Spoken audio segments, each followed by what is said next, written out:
கர்த்தருடைய நாமத்துக்கு ஸ்தோத்திரம் உண்டாவதாக. ஏசாவை ஏன் வெறுத்தேன் என்று இங்கே ரோமர் 9ஆம் அதிகாரத்தில் 6ஆம் வசனத்தில் 13 வரைக்கும் நீங்கள் வாசித்து பார்த்தீங்கன்னா அதில் அழகாக தெளிவாக சொல்லப்பட்டு இருக்கிறது.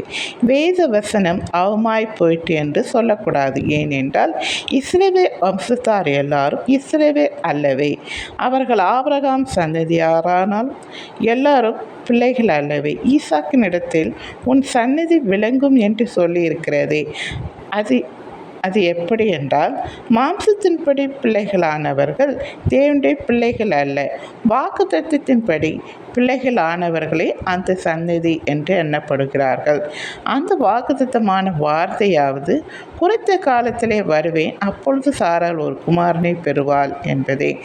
இதுவும் அல்லாமல் நம்முடைய பிதாவாகி ஈசாக் என்னும் ஒருவனாலே ரெபெக்கா கர்ப்பவதியான போது பிள்ளைகள் இன்னும் பிறவாமலும் நல்வினை தீவினை ஒன்றும் செய்யாமலும் இருக்கையில் தேவனுடைய தெரிந்து கொள்ளுதலின்படி இருக்கிற அவருடைய தீர்மானம் கிரியைகளினாலே நிலை நிற்காமல் அழைக்கிறவராலே நிலை நிற்கும்படிக்கு மூத்தவன் இளைவனுக்கு ஊழி செய்வான் என்று அவளுடனே சொல்லப்பட்டது. அப்படியே யாக்கோபை சிநேகித்து ஏசாவை வெறுத்தேன் என்று எழுதியிருக்கிறது. எனக்கு அன்பானவர்களே, அதாவது வாக்குத்தத்தத்தின்படி தெரிந்து கொள்ளப்பட்டவர்களே அவருடைய பிள்ளைகள்.